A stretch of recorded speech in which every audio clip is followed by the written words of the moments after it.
Hello mga guys, welcome back to my channel, Karina Official Vlog. Nandito na ako sa palengke ng Imos mga guys. Ayan, ang dami mong makikita dito. Ayan, maglalakad lang ako mga guys ha. Ayan, ito ang sidewalk ng Imos. Kaya ayan o, maraming paninda dito sa gilid ng kalsada. Ayan,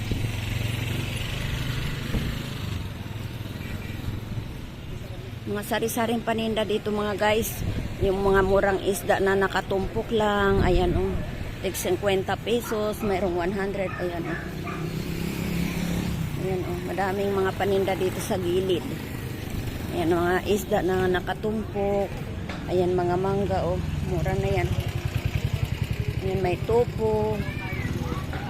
Ang daming mga gulay mga guys o, sa mga bangketa lang. Ito ang sidewalk ng sayote, 25 na lang kilo. Mura lang kilo sayote. Mura na sayote mga guys, 30 lang isang kilo. And sa kabila mga guys, oh. Ang dami mga tinda. Tingnan ko nga mamaya kung magkano yung ano doon. Ayan. May mga nagtitinda ng mga barbecue. May mga accessories. Ayan. Ayan, mga walit-walit. Mga tuyo-tuyo. Ayan.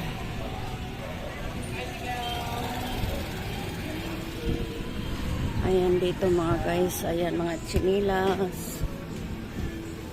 Mga gulay. Ito ang sidewalk vendor ng sidewalk pala. Sidewalk ng Imos. Ayan. Kamuting kahoy. Ayan, mura na mga mangga mga guys. Ayan. Mura na mga mangga. Ayun o, 21 quart. May pinya pa 25 1 quart. Kalahati. Ang daming kamuti o.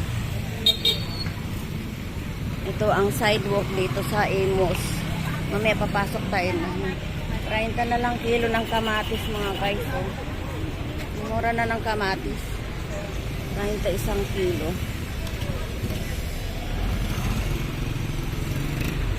Kayo, nilaki niya na. Ayun, nakatumpok na mga sili guys kasi mura na.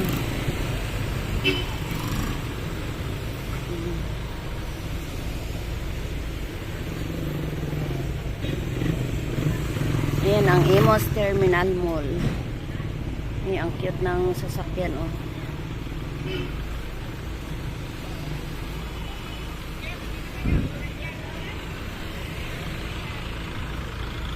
Ayan ang ubas oh. Mura na mga ubas ngayon. 15, mahal ang ano.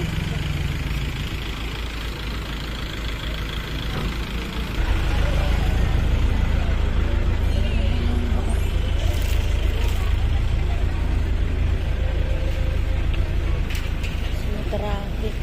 May tinda ng mga isda mga guys oh. Yan oh, isda.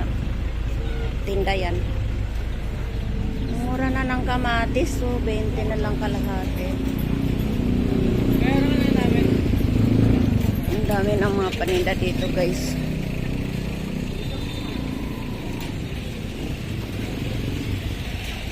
Ang sama ng panahon talaga guys. Mukhang uulan na naman.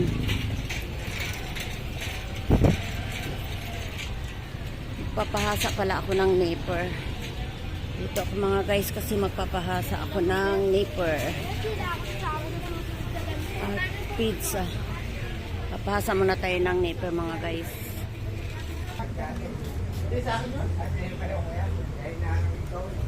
Ayan guys, dito ako nagpapahasa ng neighbor. Punta na tayo doon. Ayan, dyan banda guys. Yan ang Imos ng palengke. Ayan. Mamaya papasok tayo doon.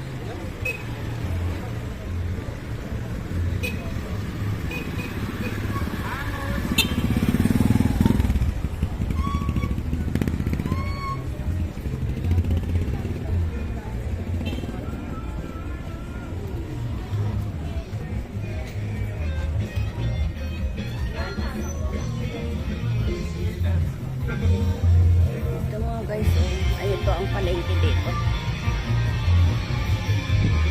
Doon naman sa kabila ang mga isdaan.